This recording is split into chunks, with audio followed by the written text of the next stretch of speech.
Welcome to the network of Networth video podcast, having high-level conversations with high-level individuals. I'll be your host, Christopher Day. Enjoy the show.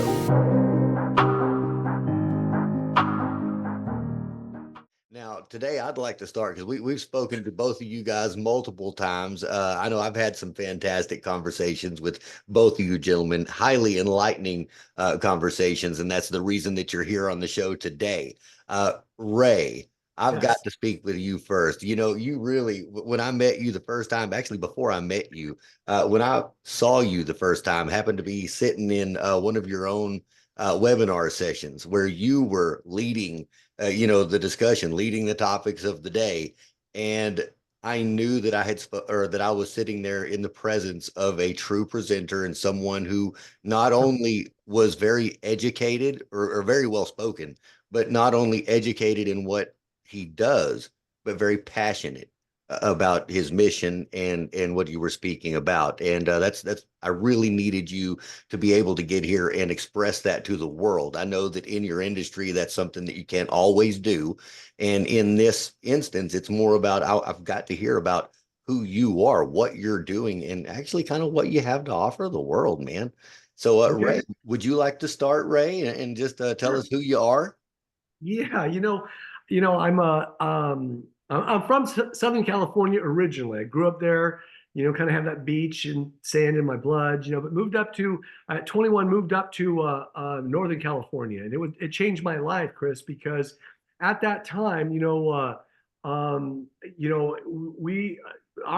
my parents separated when I was very young. They're 5 years old. I'm living in a Catholic neighborhood in a cul-de-sac, and when all of a sudden, back in those days when your parents separated and they're Catholics, at that point, Catholics, it's like the Scarlet Letter. I mean, don't let Ray in the house. His parents are getting divorced, that type of thing. So, um, I, I was running with the crowd and kind of growing up. I got all kinds of insecurities. I've got allergies to people. I mean, really do. I wanted to talk to people, but I'm breaking out in rashes. I'm just a mess. I'm just a psychological mess, is what I am. And uh, early on, I think my parents split around five. When I was about 5 years old, I had a brother who was 4 years old and a sister who was like one. And just real shortly after that, my brother, at I believe about 7 years of age, comes down with cancer. And my mom, coming from a poor family, I mean, he had a tumor. That thing was growing out like a football out of his neck before she finally went and took him to the doctors. And the doctor's like, "What the heck?" And he had cancer, and for 2 years, from 7 to 9, he fought that thing, and it was just an ugly deal. You just didn't ever hear about kids having cancer. Now, during that time, my dad, Chris, breaks his neck in an auto accident. So we're kind of went from the penthouse to the outhouse. We're now, I'm living with my dad. There's my uncle's living there, my grandma's living there. I believe it's a one-bedroom apartment. Like three of us are sleeping in one bed that we pulled out of the trash bin. It's just one of those kind of things. On food stamps and all that. One day, I'm now in high school. One day, I get my dad. I don't know if he got a phone call or my uncle. We all have one in the family. Well, all my uncles were pretty much wrenches. They could fix anything. My dad was in the steel construction. My uncle was in the auto mechanic stuff and motorcycles and racing and all that stuff. And my other uncle, could fix anything. He was kind of a gigolo. But this uncle that I just had heard about in my lifetime, Chris, maybe seen him 4 times in my life. And he only lived in Northern California, and we lived in Southern California. Hey, if you're enjoying this video, hit that like button. If you enjoy the type of content I've been bringing you, hit the subscribe button. If you think the type of content that I'm bringing you has value to other people, then hit that share button as well. Let the world know there's some good stuff going on here in this video podcast on this channel, coming out of the mouth of this guy right here. He was kind of like this mythical guy that, you just never saw anything. My grandma would tell me stories about him when I would stay with her because of my parents' divorce, during the summer. One day he pulls up, Chris, and he says, "Hey, what are you guys doing? Hey, well, let me take you to dinner." And dinner, and it was the Sizzlers, but to us, that was like, Ruth Chris. You know, we were like, oh my God, you know, we're on food stamps and social programs and all that other stuff. So we all go to dinner and he asked, what are you doing? And at that time, I'm selling tools on the phone with my roommate. We had a roommate. Um, uh, and 2 weeks later, he calls me out of the blue. All right. I don't even know this guy really. Now, Calls me. how old were you at this time? I am 20 going on 21. 21 years old. You're selling tools on the On the phone, right? phone. This is over the phone. This is The phone. pre-internet. This is dating it. So this is when you actually had to get out there and work. Now, that Right. was before batch dialing as well, correct? Oh my gosh. And it was Watts. We had that time you had Watts lines. You paid a flat fee and you can call anywhere in the United States, unlimited. I see. Right. Okay, well, And carry on. I didn't mean to interrupt you. I just needed to know oh, it's about okay. the No, time frame. So you're 21 years old it and you're making these, cold calls, selling tools, oh, and so you've been cool. invited to dinner by your uncle. Uncle, who's so we're like, what do you do? And we don't know what he does. He goes, well, he was kind of vague, but he goes, I set up investments, I do investments, and um, I talk to doctors, this, that, and the other. We're like, wow. And he taught. Now this is Chris. This is 40 years ago, and he's talking about a $1 million portfolio, a million bucks, and we're on food stamps and social programs, all that stuff, and out of the blue, 2 weeks later, he calls and he says, hey, um, what are you doing? I said, well, just sitting here. He goes, why don't you come up here and work for me? And without even thinking, even to this day, I can't believe it. I immediately said, yes, yes, I will. Now, I had my crowd of friends like every other guy in high school does in college. And my college, by the way, I went to college only because it was across the street. That's where the girls were still going. And I only lasted 90 days. All right. Now, were you And, familiar with his industry at all at this point? oh, I didn't have the faintest idea what he was doing. Okay. Now we're gonna have to go into that story, what that looked like. I've got to know because I myself came from a sales background, and going into investments was for me, it was years of reading, researching, and just trying to learn from people that were above me that didn't really want to tell me. So I've got to know, what was that process like? How did that look? Well, finish your story and then tell me how Oh, that. that was my uncle. He had all these books, and back then there weren't videos, and that he had these albums, and I think it's Paul Stevens. No, that's what was the guy's name? But I mean, this is before Tony Robbins and all that. But at one point, I mean, he was just self-made, and what he was doing is he had this idea. Now, remember, this is 40 years ago. He had this idea of buying vacant buildings. Sound familiar? And turning them into condos, which was so far ahead of its Ahead of time, his time. years ago, right? And so he said, "Here's the script, Ray. I want you to read it." I had no idea what I was saying. I didn't know what the word usury meant. He just said, "Just what I want you to do is call, get past the gatekeeper, which is the secretary, and get on the phone with the doctors." Now again, I'm 21 years of age. All right. And he says, and set an appointment so I can go in and sell them on a concept of limited partnerships. So okay, that's what I started doing, Chris. Now, at the time, he's given me books, things to read. And he gives me this book called The 13 Laws of Success by Napoleon Hill, which is the original one, which is about this thick. And I got nothing. I literally, and I got to tell you, um, on a Friday night, I say, aloha to all my friends. They can't believe I'm even doing this. And I pack up my VW van and I'm driving from Cypress, California, Orange County, up to Alamo, which is Danville, Walnut Creek in Northern California. I drive up there. Remember, there's no Google Maps or anything like that. And I pull up to this place. It's this beautiful, beautiful setting. It's where the women's LPG play. And there's this gate, and I get out, open the gate, I pull in, I'm thinking, man, I'm probably trespassing, you know. But I pull in, I look over, and there's these horses gazing over there on the left. And as I'm going up the hill, I look over, and there's a stocked fishing pond. And I'm thinking, man, I know that I'm trespassing. When I pull up to the very top, there's a helicopter pad. All right. Um, and now when I said all my uncles were wrenches, I mean, when my grandmother died, one of my uncles who's a wrench took over the property and got it foreclosed on. Nobody had or made and saved money. Nobody in my family knew anything about money. And Sure. I look around, and we've all seen Will Smith, when um, literally that's what I did. I knocked on the door. When my aunt opened the door, I hopped up and said, "Oh, this is where you guys live? What's going on? What do you guys do?"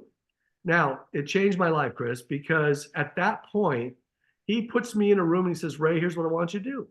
You set those appointments, I'll go out and I'll close them." I didn't know anything. I didn't know what that meant, you know? And I'd sit in this room and I'd make phone calls. Now, periodically, people would drive up, and guys would drive up in Jaguars, or women would drive up in Mercedes, guys would drive up in Porsches, and I'd sneak my head around the corner. Now, this was a mansion, Olympic pool overlooking the LPG, in Alamo, in California. And and and I, as they would leave, I'd say, hey, what does she do? What does he do? And he kept saying, well, they run their own business. They run their own business. Oh, they run their own business.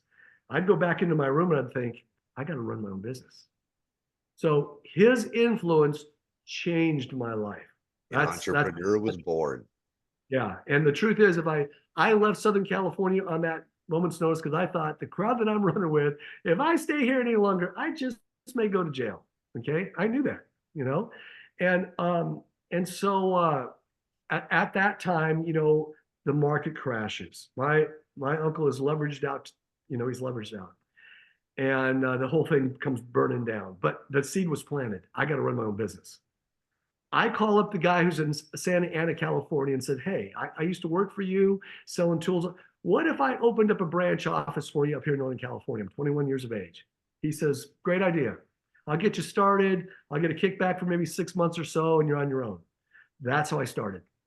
And in process, I always had maybe 5 or 6 people working for me selling tools and equipment. I didn't know how to use them. I just knew that, what? This is a 3/4 air gun. It could take off, the bolts off King Kong. It's unbelievable. That type of stuff. I'm just reading it. That And at that time, Chris, my dad's now getting rehab because he's got the broken neck, the state, and they're going to rehab it into real estate. The market's starting to climb right before the crash. And he talks to a real estate broker about, his son, because she said, "Hey, do you know anybody that's, ambitious? Anybody that's thinking about, you know, going into business for themselves?" My dad said, "Yeah, you should call my son." And she starts calling me, and she must have called me 70 times. Finally I said, "Okay, look, I'm going to come down for an interview if make me a promise that you stop calling me." And she said, "That's fair enough." She came down. I came and saw her, Chris, San Ramon, and she put up on the, they did the interview, and on the board they had this future vision of a one-stop shop, everything, banking, real estate, mortgages, insurance, investments, you name it, they had it on there. And it was all going to be run in a brokerage fashion. Well, I understood that because in my tool business that I ran for 5 years, I was the owner, and I always had 5 or 6 people at any given time working there. And I understood the owner, the rep, the sales rep, so I understood it. And that was the start. That's exactly how I started. Hey, if you are a business owner, an investor, or a leader in your industry and you would like to have your story told, if you would like to share your story with our audience, be a guest on our video podcast. There's a link down below. I'd love to have a conversation with you. The network of Networth Video Podcast is a place where we have high-level conversations with high-level individuals, and I'd like for you to be one of those individuals. Hit the link below. Okay, in the business. I knew nothing about financial services. I knew that we didn't have any. I owned no clothes. At that time, now I'm driving around a 240Z that had a dent in every side. I had put a Dodge key in the Datsun keyhole, and it broke off inside. So I had to take that off the dash, and then take a screwdriver from under the seat between my legs and start the car every time I needed to go out. So Wow. I didn't need a key to get in it. Back the old 240Zs only had one, and the hatchback, they had only one hydraulic jack on one side. So after years of closing a hood down, eventually it starts closing down like this, you Oh, know. good Lord. And this thing smoked like a oil field. And so wherever I went, I must, on a date, on an appointment, anywhere I went, I had to go with the windows rolled down, because what would happen is it would suck the fumes in, and my eyes would be like bloodshot red, like I'm on drugs. And if I was taking someone out, I say, look, man, we have to keep the windows down, or we may not make it there alive. And I'm working with Jim, at this point, and I mean, I'd be driving down the road, I'd hit a little pothole, and I would stick the wires in the ignition back under the dash by the steering column. But if I hit a pothole or hit, speed bump, that thing would pop out and be like this as Wow. I'm driving down the road, you know? And but the whole time I'm doing this, I'm thinking to myself through thinking real rich that it's not where I'm at, it's where I'm going. I'm 21 years of age. And you'll remember those days. I mean, you pull up to people's homes. Back in those days, people sat on the lawn and lounge chairs were in the garage. Remember those days? Right? Sure, certainly. Always the garage door open, right? I mean, they had their Snap-on toolbox, A different day. for the guys, that was the, let's look at my stuff right here, That's it. That's it. You were right? showing Remember off the that? man cave. Now it's got to be hidden. That's right. That's exactly right. Don't let anybody know that you've got it. That's exactly right. And so I would drive up for the appointment. And by the way, after 5 years, after 5 years of selling on the phone, coast to coast, you work the zone, the East Coast, in New York. For all you New Yorkers out there, love you because you're so passionate. But you don't really talk on the phone. You yell, what? That time. And so I would do the same thing, when I was talking to people. And so after 5 years of being on the phone, I could sound much older than I really was, you know. So I would set appointments up, and if they came to the office, they'd always say, I'm here to see Mr. Binkley, and I'd say that's me. And they said, no, no, no, I'm here to see Mr. Binkley. That must be your dad. I said, no, no, it's me, And so when I'd set an appointment to go to their home, I would drive up, and you drive up to the home, beautiful house, right? Two nice cars in the driveway, just beautiful. And I'm thinking, I'm not parking my car here. I'll take it down the street so they can't see it, And I'd park my car, several houses down the road, because occasionally on a very good appointment, people would walk you out and say, oh, thank you for coming, young man. Thank you. That's fantastic. Where's your car? And I'd say, oh, I had the wrong address. It's down the street there. Okay. Because I was embarrassed. I mean, who's going to want to take financial advice from a guy that's driving a death trap? Hey, if you're interested in a one-on-one business growth strategy consultation with me, fill out the form below and let's set up a time to hop on a Zoom call and talk. Right. Sure. And I meant to ask you about that as well, especially being as young as you are. I know a lot of the listeners here, they listen because not only to hear what's out there and hear the possibilities, of who they can network with, but also for career advice. Sometimes you don't know what's available until you know what's available. And Right. sometimes when you would think of yourself, you were out there in a totally different world. You were selling tools on the phone, being a salesperson, right? And you're coming into a financial world, right? You're moving into the whole financial world, and it's a different process. You're a different person doing this, and there's that imposter syndrome that many of us deal with going from one setting to another setting, especially as a young person when you're not experienced. You didn't come from that realm, and it's an unfamiliar territory. Now, it sounds like you had Lady Luck was in your favor with the voice and being able to, have the art of good communication skills, period. Right. I mean, and really that's what it comes down to is communication skills. We're not going to talk about sales, persuasion, or anything else, but it's effective communication. And you had those skills. So moving into that, how was that for you? That transition from one to the other, from one field to the next. So YouTube analytics tells me that 86% of you guys are not subscribed. Let's change that. Hit the button. And that's an excellent piece of advice. Hang on, you've got to repeat that. Can you say that one more time, just in soundbite format? Yes, he said to me, Ray, it's okay to be 25 wild, single, and crazy, as long as you act like, dress like, and behave like you're 35, married, and settled. For the first 6 months, I was a disaster. I was a disaster. Everything I touched turned to a mess. Okay, because I just didn't understand, you know. At one point, somebody sat me down and said, "What do you want to get out of this?" And I said, "Well, I was an owner before. I didn't make any money, but I was an owner, and I want to be an owner now." And they said, "Then stop thinking like a salesperson all the time." I said, "Okay, all right. What does that mean?" And they said, "Well, start thinking of yourself and seeing yourself as the HR, the owner. How would the owner approach somebody and talk with somebody?"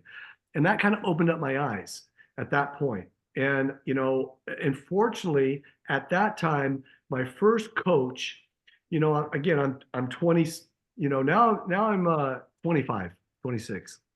And my first coach was, probably 36, married, 5 kids. And he would say, "Ray, it's okay to be 25, wild and single and crazy. As long as you look like you're 35, married and settled." Love And it. at Love it. that point, Chris, I went out. I had one blue polyester blazer. Didn't even know what that meant really until somebody walked by and said, "Hey, polyester, huh?" I was like, "What does that mean?" you know, I had, and by the way, for some of your listeners won't even know what this is. But back in the day, there was this department store called Mervyn's. Certainly, yes. I Yeah. remember. And that little mustard brown card that was about this big. And I had enough limit on it that just my yearly finance charge would max my limit out. Okay. So I had no credit limit, nothing like that. But every now and every month they would have a, kind of like Macy's, a white flower day, and then move everything in the aisle and all that. So I would look how he dressed. I was mirroring and matching. I went out and got a white shirt, and I got a red tie, and I had my blue blazer. So then I had my gray polyester pants and my black polyester pants. All right. At any given time, I had a hole in one of my shoes. And so I would never fold my legs up one or the other because I'd forget in the heat of battle, what shoe has the hole in it. But I looked, at least everything was pressed. So I tried to look the part. Okay. What did it all is when I went into people's homes, and here I was 25, 26 years of age, and I'd share with them things like the rule of 72 that you and Jim talked about, the Certainly. magic of compounding interest. Now, the rule of 72 is, although it is simple, Mhm. everyone expresses it differently and understands it differently. This audience may have never heard of the rule of 72. Would you like to give an explanation of what that means and how it pertains to our listeners? Okay. It's actually worked against us in every aspect. I listened to a podcast last night, Chris, and we are at the highest credit card debt we've been in maybe ever. And we're at the highest interest rate we've ever been in. Now it's up to about 23%, and some are higher. Well, the rule of 72 works against us, or it works for us if you understand it. And it simply means this: whatever rate of return that you are getting on your money, divide it by 72. And the answer will tell you how many years it takes for your money to double. So if you're like Jim right there and you're 29 years old, all right, if I'm getting a 12% rate, or no, maybe I'm getting a 6% rate of return. Okay, got a CD and it's paying me 6. Man, I'm thinking the bank's really bending over backwards with a credit union. 6 divided by 72, all right. Well, that's what? That's 12. So that means every 12 years, I'm going to add 12 years onto Jim's life. He's 29. Let's say he's 30 right now. 12 years from now, if he's got 10 grand in there, 12 years from now, his 10 grand, without adding any more money to it, will now be 20 grand. Just sitting there on its own So after 12 he's years. now 40. He's now 42 years old. 12 more years, he's now 54 years old, and his 20,000 is 40 grand. And then 12 more years, he's now 66 years old and he's got $80,000. And that's Okay. without putting another single red penny into the account. That's originally just that $10,000 that he put in. That's exactly right. So Wow. the rule of 72, and we've been taught early on, is that you're trying to get 10, 12% or greater. Okay. It keeps you ahead of inflation, it grows your money. So if you're getting a 12% rate of return, the audience, all they have to do is divide it by 72, and the answer is 6. So again, Jim's 30 years old and he's got 10 grand. He puts 10 grand in. When he's 36 years old, now he's got 20 grand. When 6 more years, when he's 42, he's got 40 grand. 6 more years, he's 48.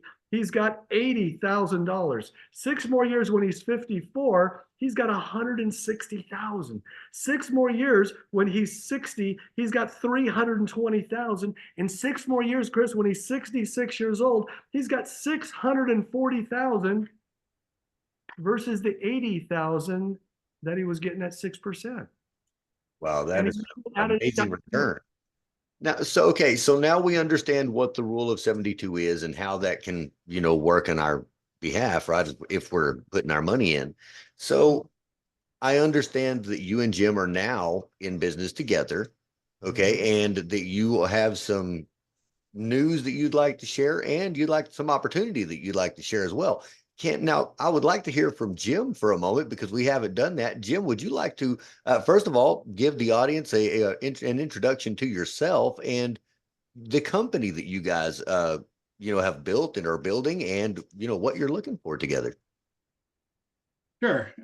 Yeah, Chris, I'm, Jim Braun. I'm a senior manager with our company. And, I met Ray many years ago as I was a carpenter, and a friend of mine introduced me to him.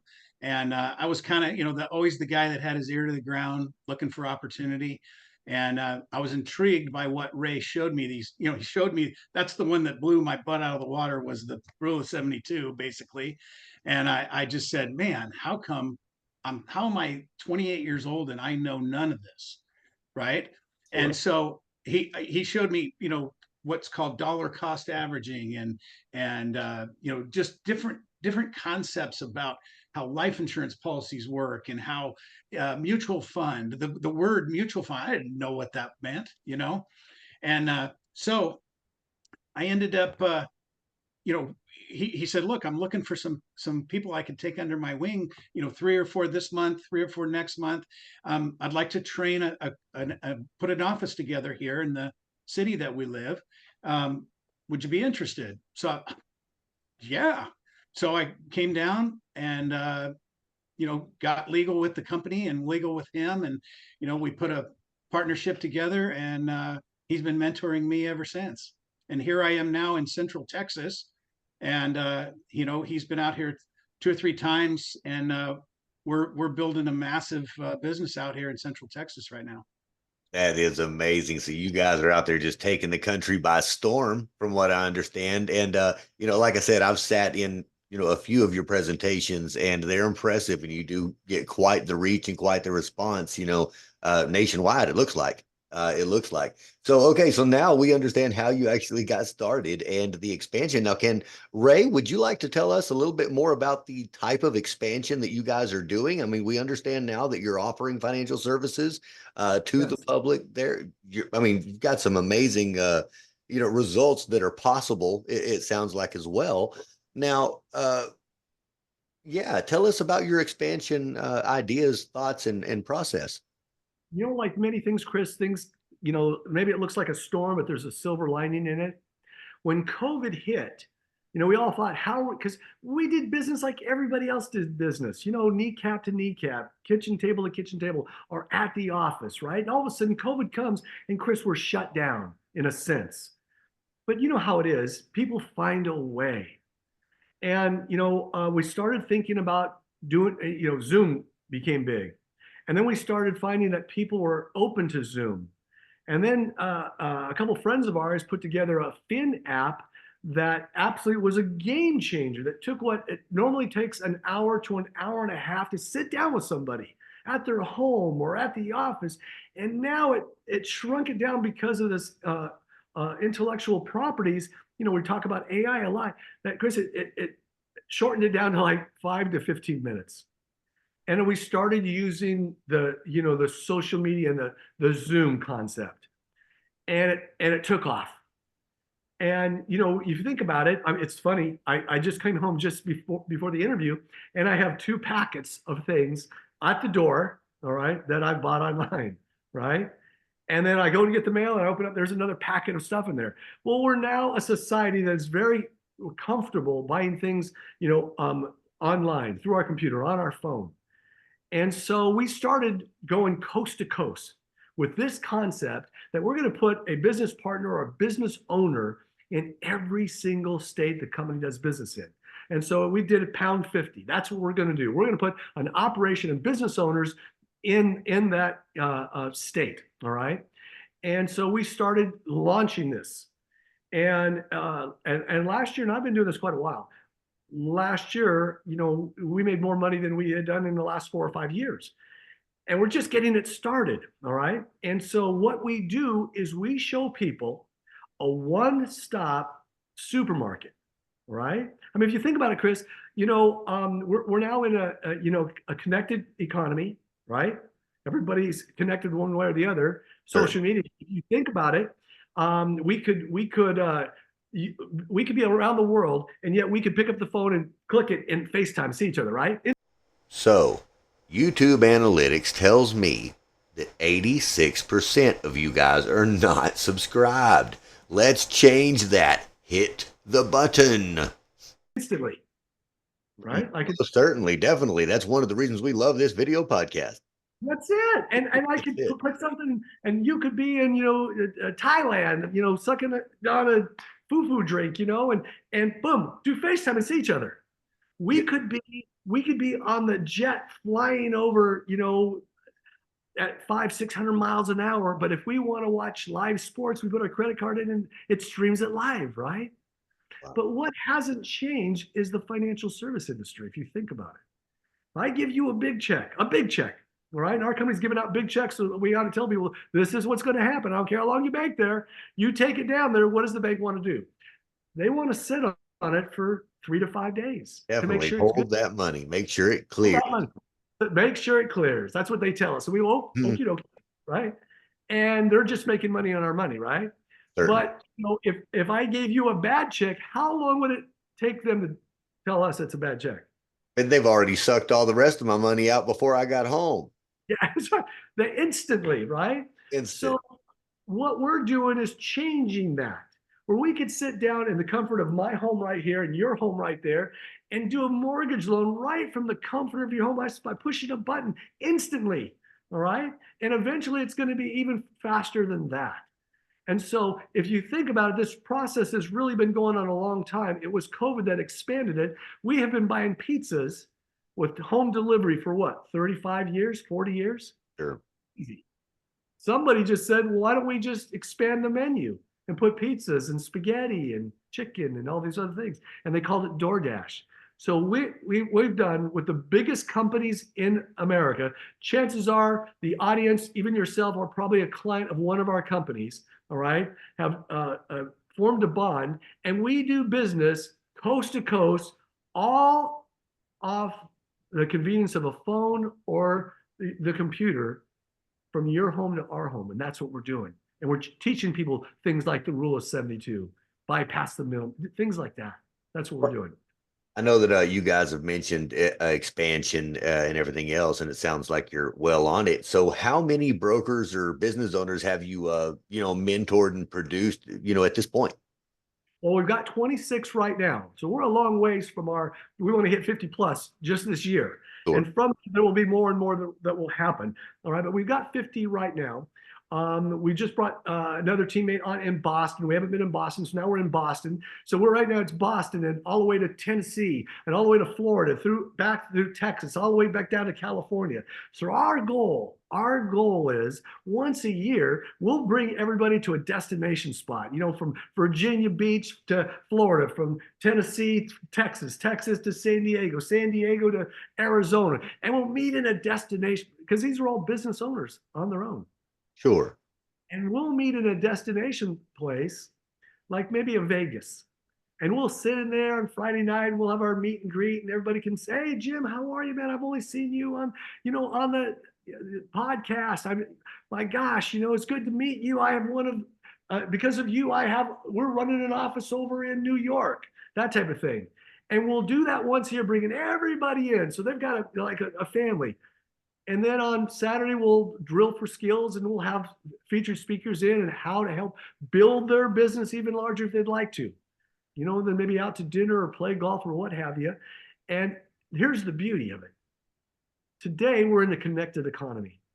And it's more so what I'd call the ownership economy. Today, if you do not own a piece of your business, you will be left behind. Okay? And so our goal is to teach men and women how to run their own business in financial services because, again, money doesn't sleep. All right, we'll do this. But the beauty of this, just like we're doing right now, we could be on the deck of the USS Minnow, or we could be in Cabo right now, or we could be in Hawaii running this business, making 6 and 7 figures annually, being in business for ourselves, but not by ourselves. So now you're talking about the opportunity. Now there's real opportunity out there for average Joe. I mean, Jim said he started off in construction. You started off selling tools over the phone, and now you've built this, amazing company, and you're expanding. You're at 26 locations now and growing. So what does that look like? You said, well, let's start off with this. You guys are now in Texas, right? So how did you meet? How did that happen? Hey, are you a business owner that's stuck? Are you at that phase in your company where you're just not sure exactly what to do next? Like, where's the next step? What's the next piece of technology? What do I need to implement into our company or into our strategy for growth and scalability? Hit the link below. Let's have a business growth strategy consultation. Let's have a talk about that and see if we can't do something to maximize what you're doing already.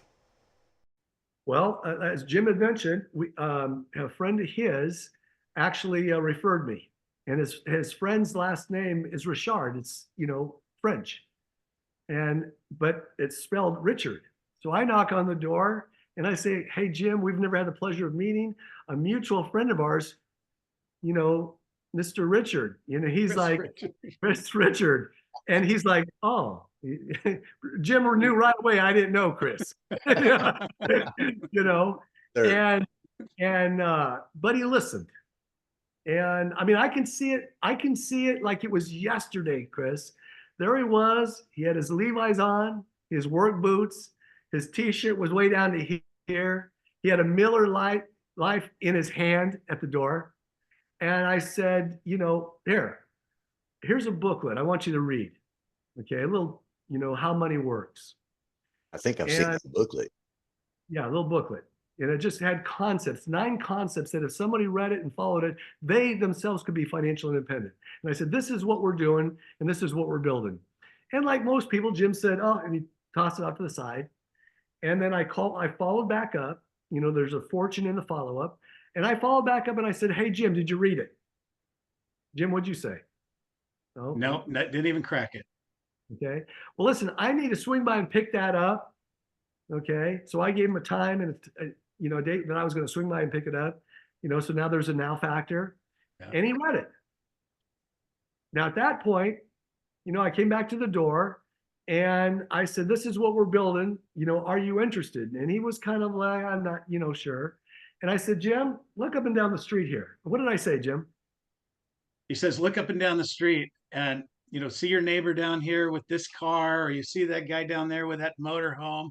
He said the difference between them and you is that they just hide it better than you, that they're broke, right? I love it.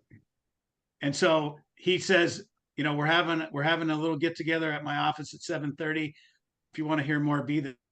And he took off in his Porsche. And I looked at my wife and I said, we should probably be there. And that was the Wow. start. That was the start of it.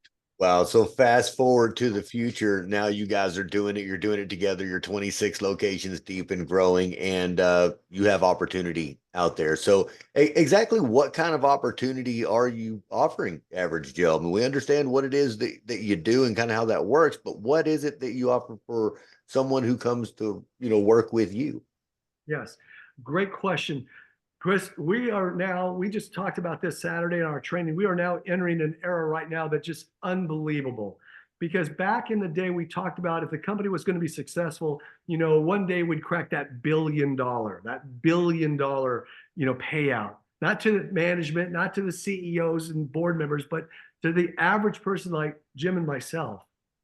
And again, tool man, carpenter, right? And so for the average person, what the company has done is they've put together a track, a very successful track that's so successful today that every single day, including Sunday, somebody in the firm goes over $100,000 a year of income. Wow. Okay? Wow. We were notified last Saturday that they're going to interview this gentleman who I believe could be from Texas. He was in the oil industry, never sold anything in his life, and he's got a part-time contract, and he just went over $100,000 a year, part-time. Okay? That's an amazing opportunity. And there's no college degree required for this. What are the requirements for this, if you don't mind my asking? You must be 18 years of age and not have a criminal record, because we deal with people's money. And we will put in $2,200. We will finance $2,200 to kind of help them, their education, their licensing, state and national license.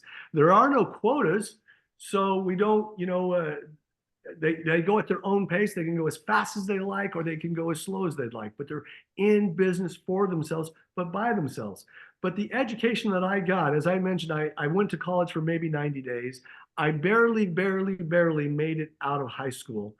And today I've got licenses that allow me to do investments and teach people how money works and do some financial planning and all that.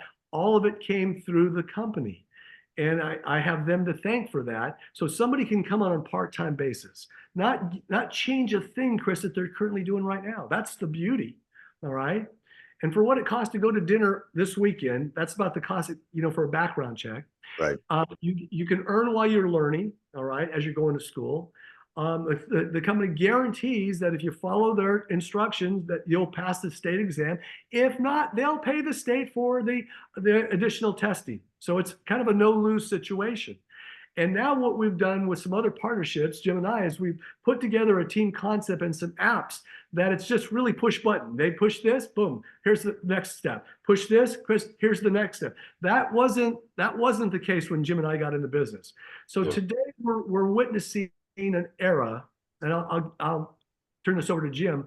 We're witnessing an era that when we got into business, you had to have maybe you had to have maybe 100 offices to make $1 million a year, if that you so choose. All right. We just had a guy that he and his wife that I believe they've got maybe 4 offices that just went over $1 million. Hey, if you like the type of content that I've been creating and bringing to you, then hit that like button. Last week. Former chef. Such opportunity. So really what we're looking for is that man or woman who's thinking about, building something on the side, or maybe they're at that point in their career that they would like to maybe build something that they could pass on to their family, but not risk anything. Certainly. Their own pace. And so they don't have to quit their day job and come over here and just completely do this. They can ease their way into it. This could be something you do as a side hustle while you get the hang of it and then work your way in. I know if it wasn't part-time, I know I could have done, and Jim wasn't going to walk away from a 6-figure construction firm that he had built, and he was a 4th generation, builder. but Sure. because it was part-time, it allowed Jim and it allowed myself to go in on a part-time basis, kind of test the water. And for me, I was a part-time, like I said, my first 6 years, it was a mess. But Certainly. one day I sat down with a very well-known person here. I'm in Northern California in the Bay Area, and he was known as the $6 million man. And some people in our office had worked with him and said, "Oh my gosh, you're meeting with him and the client. You better prepare yourself. This guy, he's a killer. He knows every trick in the book, this, that, and the other." And I drive up there in my 240Z that smokes from every side, right? I pull up to his Mercedes that back then there wasn't, personalized license plates. He had one. I walked in there in my polyester outfit, and he had this beautiful wool suit on. And we're in a very, very small home where there's probably 2 or 3 families living in that home. Sure. And this guy is literally taking advantage of them. And I just knew the basics. I'm 26 years old, 27. This guy's a $6 million man. I can't even write 6 million, spell it out. And we sit down there in front of the client. And as it goes on, Chris, he starts to lose his temper. And as he's losing his temper, he's now starting to yell and kind of bark. You know how it is. Go to your room, that type of stuff, that kind of. And he's old enough to be my dad. And as he's doing this, other family members have now come and they're all kind of sitting around to see what's going on. What's this confusion going on? And we're just talking about mutual funds and insurance, term insurance. And one of the guys brings a jukebox radio, big one, and he puts it on and starts taping it. Sure. And in the conversation, the guy is getting so mad. And then he says, "The reason I did it is because the clients were," and he said the word "stupid." Hmm. And their English, they were not from this country, and their English was limited, but their nephew was sitting next to me. And he sat there and he said, "Auntie, uncle, did you just hear what he said?" And the guy stood up, and now he composed himself. He realized what he had done. And he went over and he put his arm around, the husband. And at this point, Chris, my heart is beating so hard, I'm thinking everyone can hear it. One of those kind of things, right? And when he says this, I realize, oh my word, I'm going to come out on top on this, because he's just lost it. And he puts his arm around the client and he says, "Compadre, listen, you really need to come back to me." And he points his finger at me and he says, "Because that's the kind of guy that went to Vietnam and killed people like you and me." And at that point, Chris, you know what? Well, I went from a boy in this business and I drove home a man. that's it. Because suddenly the people, and this was the godfather to their kids. Hmm. And they said, "I think we've heard enough. We thank you for coming." And I'm driving home. I'm like, "Oh my gosh, I could do this."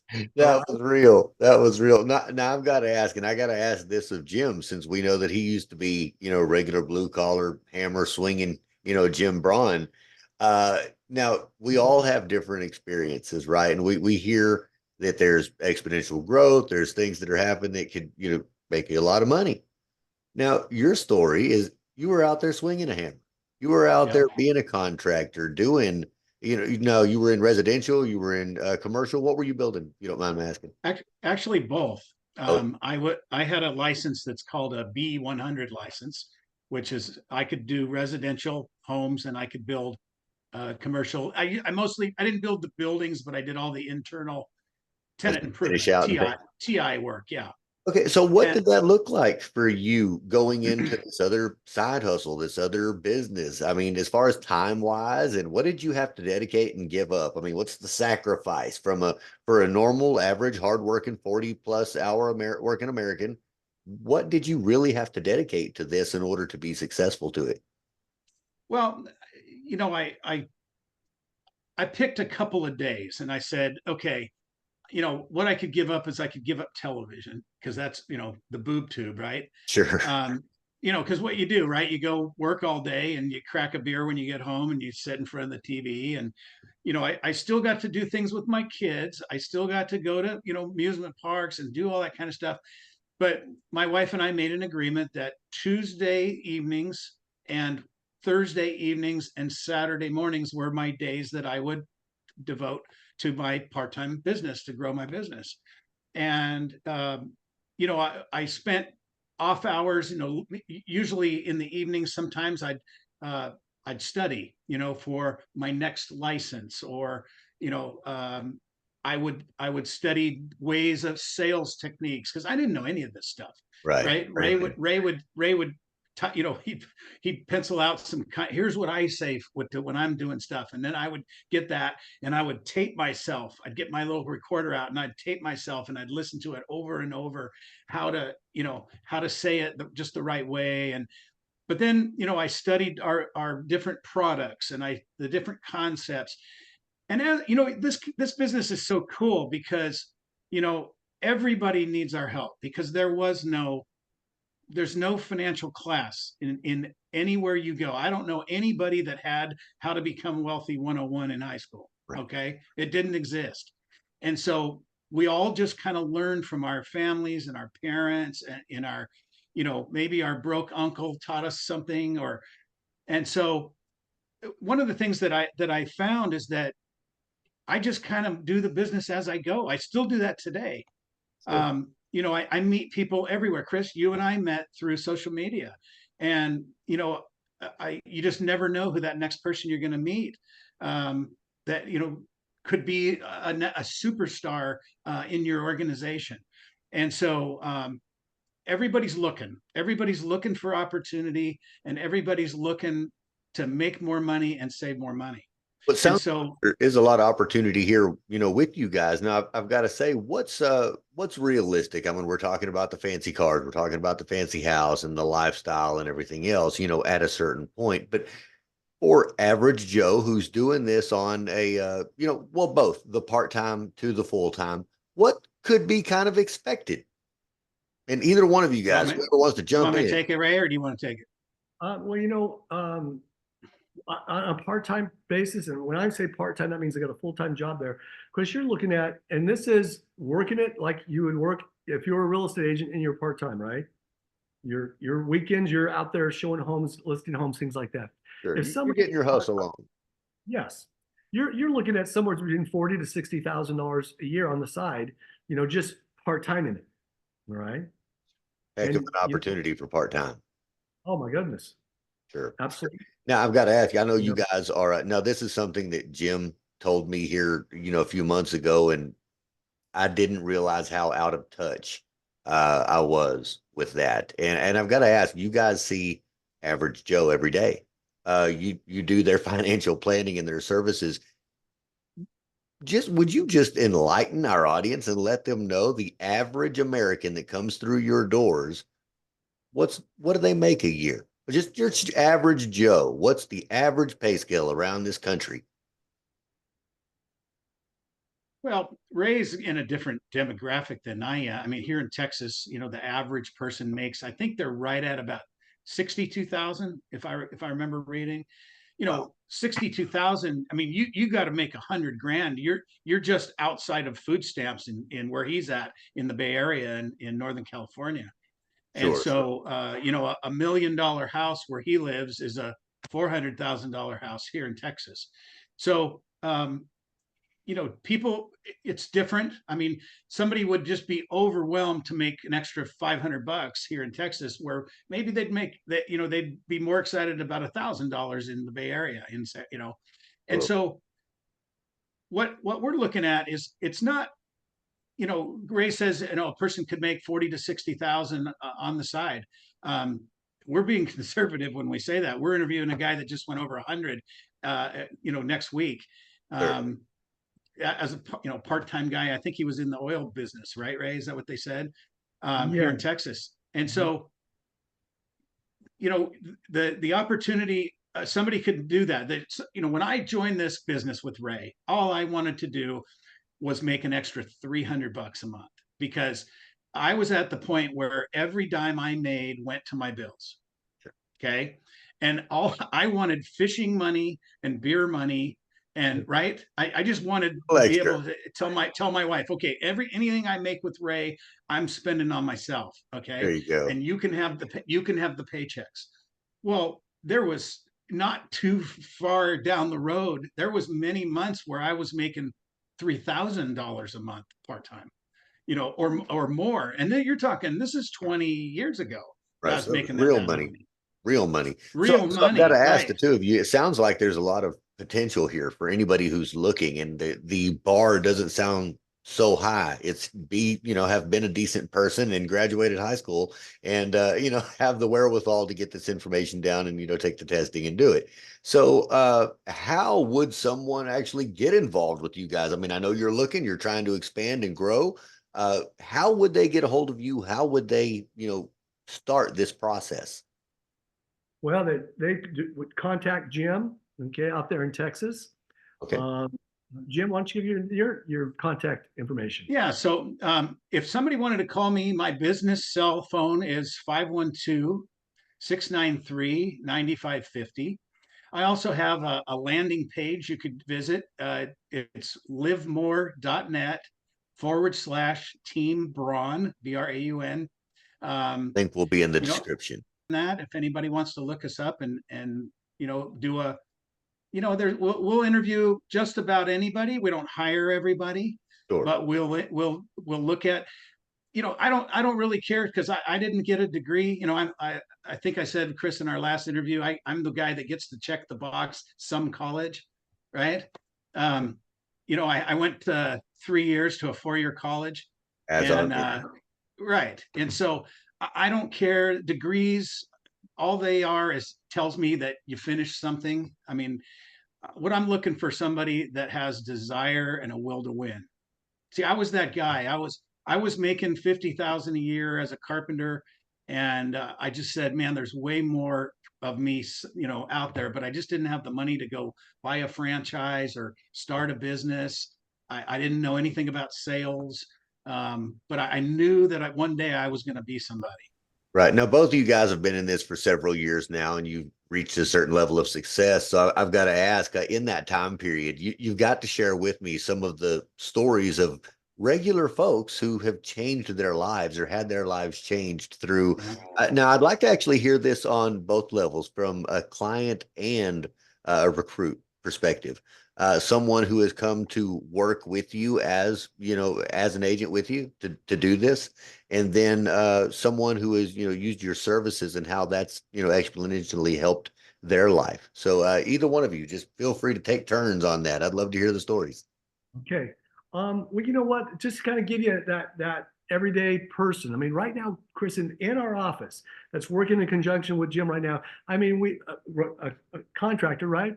We got a chiropractor, massage therapist, home improvement, healthcare provider, teacher's aide.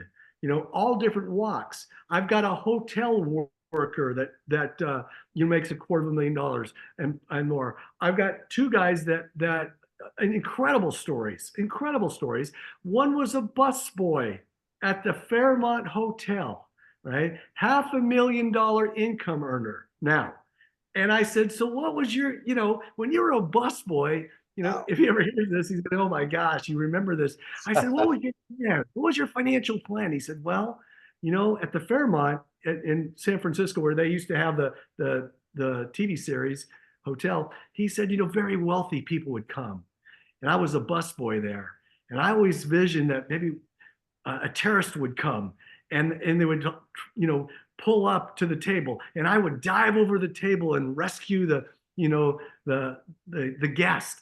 And they would then pull me into the family and say, son, we're gonna take care of you now for the rest of your life. He He's a said, that was my secret plan, agent, right? man. Okay. Yeah, he's And a that secret agent, man.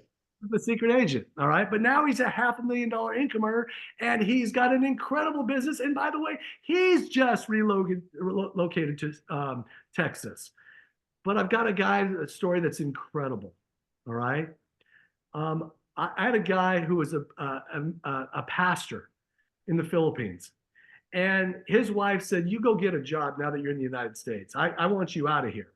And so he kind of came into our office, got licensed, sat in there, Chris, for a year, didn't do a lick, not one thing. He just come have coffee and cookies. That's all. One day, a year later, he says, "Hey, I got an appointment over in such and such." I said, "Wow, okay, well, it just so happens I'm going to be over on that side of town also.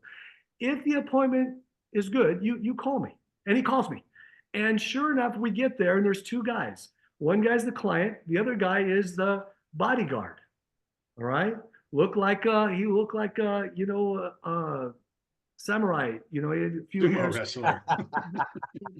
And I mean, every other word, I mean, he was the F bomb. And, he was just, as I was going through this, he would not let me finish. Now I'm with the pastor and they know each other. And I said, "Listen, do you have one of these kind of contracts?" And he said, "Yes, I do." And I said, "Well, then either go get it or shut up." And the only reason I said that is because I knew that he wouldn't beat me up because the pastor's there, There you you know? go. And so he calls up his wife and she says, "I'm in bed right now. I have a migraine." And he goes, "I don't care. Get me the policies here right now." All right. So a few minutes later, we hear knock on the door and we're all sitting at the table. They open up the door. The policy comes whipping in. She throws it in. And I said to myself, "Oh Lord, she's just like him." Right? I said, "Listen, you have the same thing. We're having a meeting." Same thing I said to Jim. "We're having a meeting Wednesday night. If you're available, come on down." He comes down. He's loud. He's bolsterous. He's everything. I'm thinking, oh my goodness. I said, "Well, if you're interested some more, we're having a regional meeting that Saturday. Come." He comes. Now I'm going to fast forward it. 10 months later, now this guy is a truck tire mechanic, which meant he just changed the tires on diesel trucks in probably one of the roughest towns in the Bay Area. So a lot of that was a front for him. Okay. In 10 months, he makes 100 grand in 10 months. All right. The next thing you know, man, he's developing other offices and other offices. The next thing you know, he's $250,000. Then it's $500,000. And in the process, he's out building an orphanage. Totally changed man. Impacted so many people's lives. It's unbelievable. Wow. $600,000 Insane. income. That's the kind of stories that I love.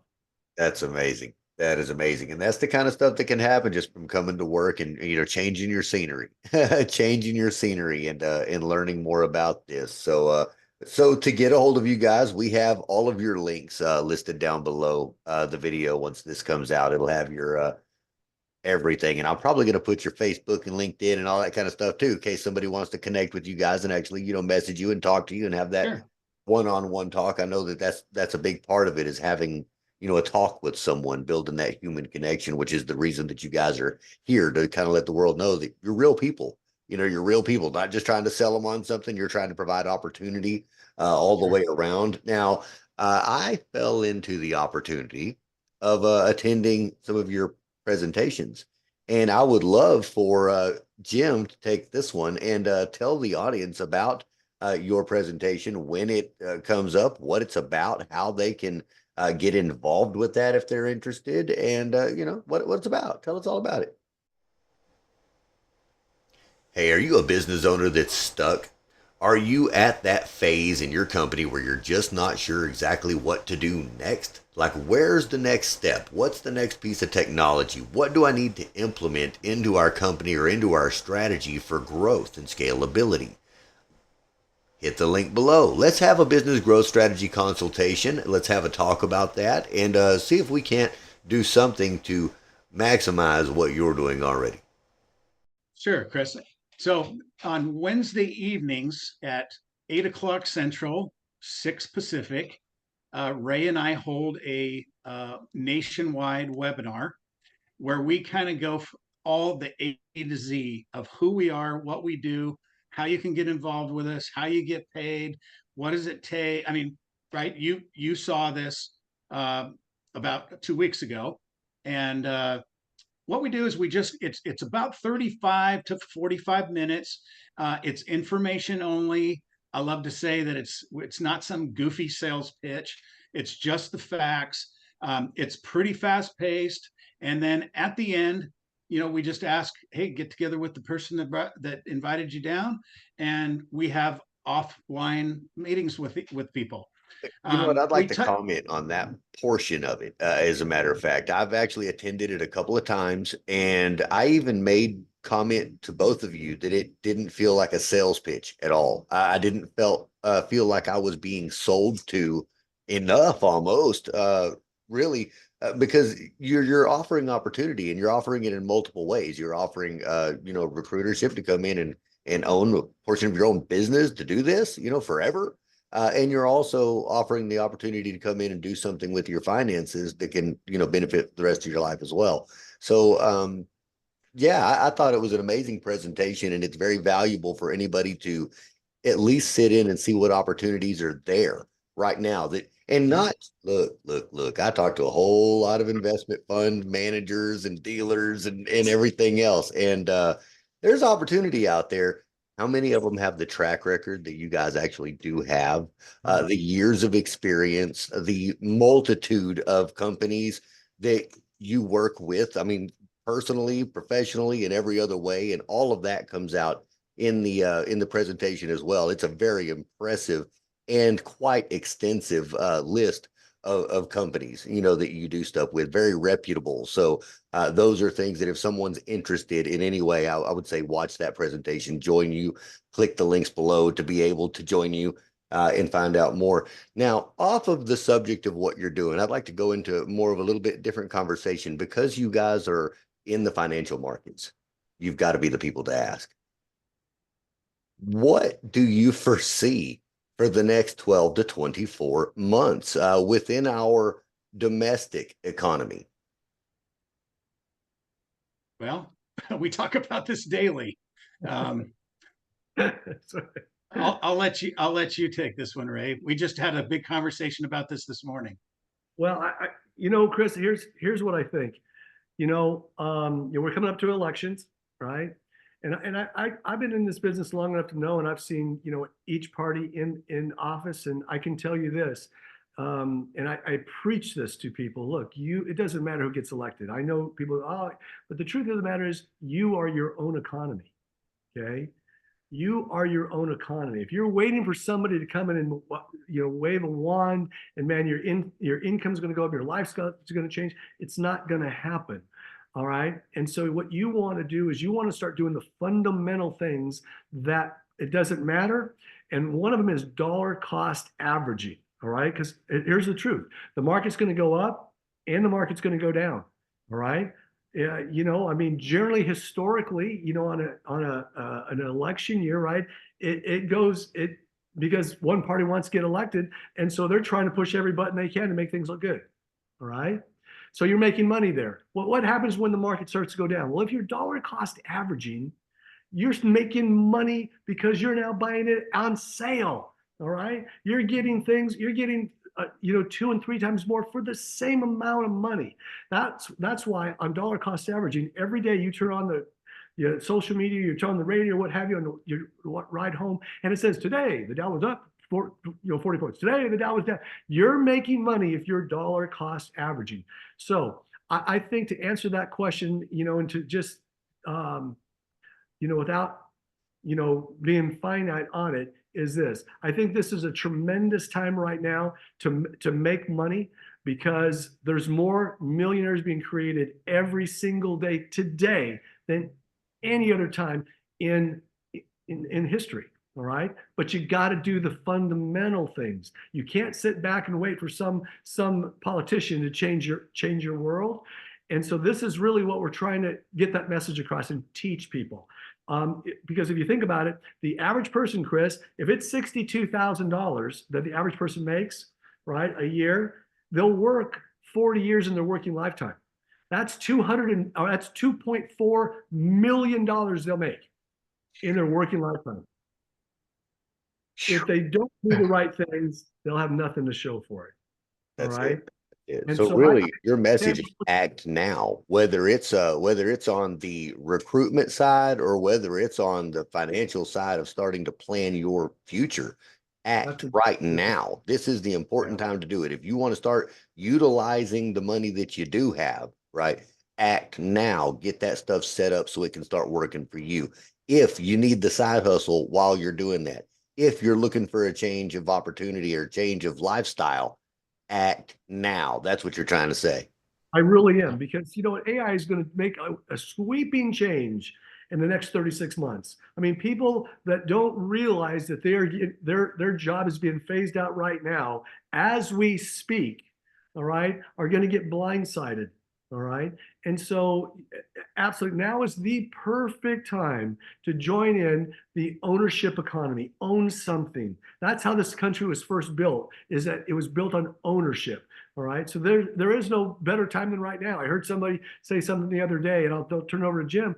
Well, if you're waiting for the interest rates to go down before you buy a home, it took 20 years for the interest rates to go down. During that 20-year period of time, the real estate market went fourfold. Boom, boom, boom, boom, boom. So if you're waiting, it's that old saying, when are you going to have kids? When it's perfect? There's no perfect time. Right. So do it. I just heard, just to follow up with that, Ray. I just heard somebody on social media the other day that I'm going to steal this quote. It just said, "If you don't save money while you're broke, you'll never save money when you have money." Yeah. Yeah. Golden. And right. And the other one is this is another good one that I love. You know, Elon Musk. Everybody likes Elon, right?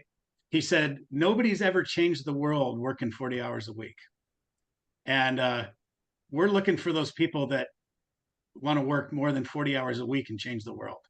There you are. There you are. I like the whole the best time to plant a shade tree in your backyard was 20 years ago. The next best time is now. Yes, that's That's great. it. That's it. So, well, thank you very much, both of you, Well, gentlemen, for we want to for thank you, Chris. Thank you Yeah, so very much. oh, right. it was a privilege and an honor to speak with you both and to have your message out here after attending your your presentations multiple times, mind you. Now, why would I attend a presentation multiple times? Well, I tell you, there's a lot packed in it. There's a lot of information packed into it, and I'm a person that's always looking for opportunity myself, whether it be side hustle, another business, or a connection in some way, or another way to utilize the little limited income that I do have, right? I mean, there's always something that I'm looking for too. And when I heard it the first time, I actually missed about the first 15 minutes of it. And I knew that there was some golden material because of what I jumped in on.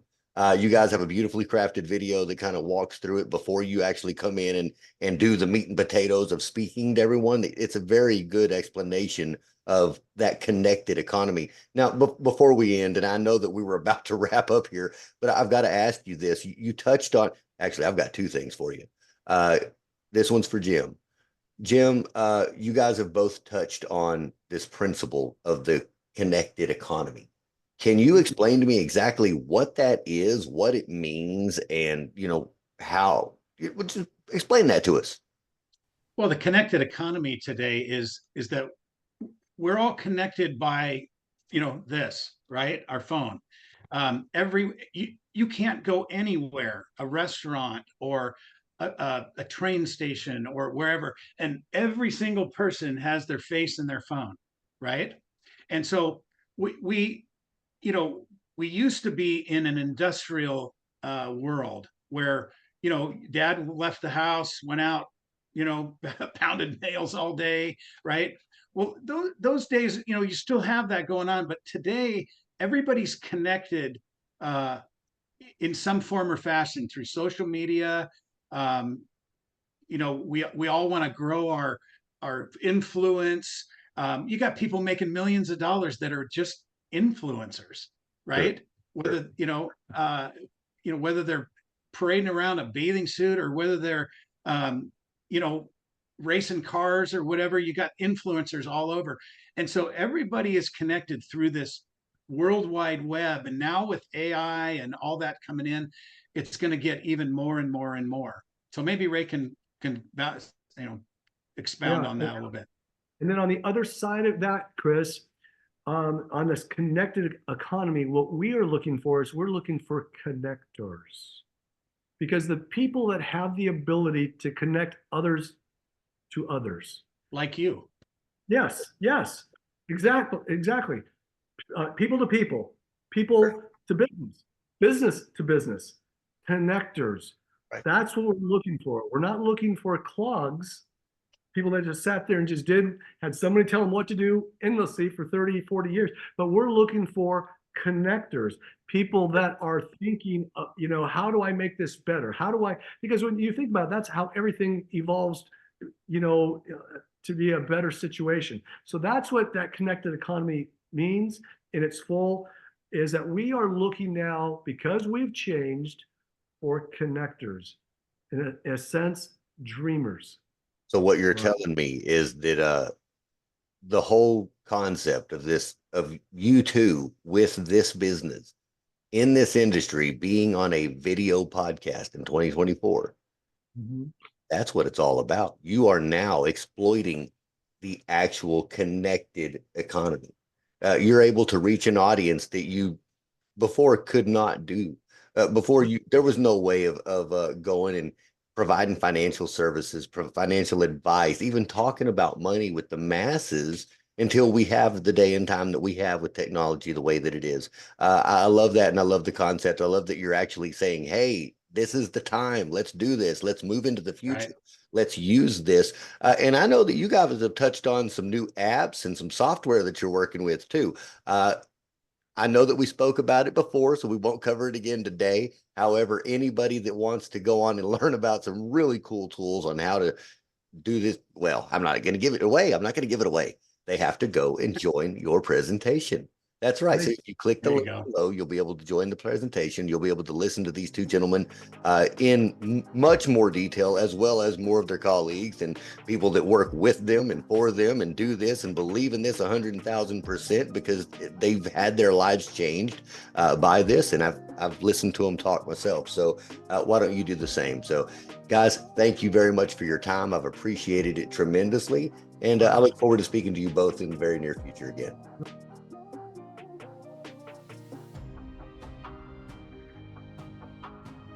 Hey, if you are a business owner, an investor, or a leader in your industry and you would like to have your story told, if you would like to share your story with our audience, be a guest on our video podcast. There's a link down below. I'd love to have a conversation with you. The network of Networth Video Podcast is a place where we have high-level conversations with high-level individuals, and I'd like for you to be one of those individuals. Hit the link below.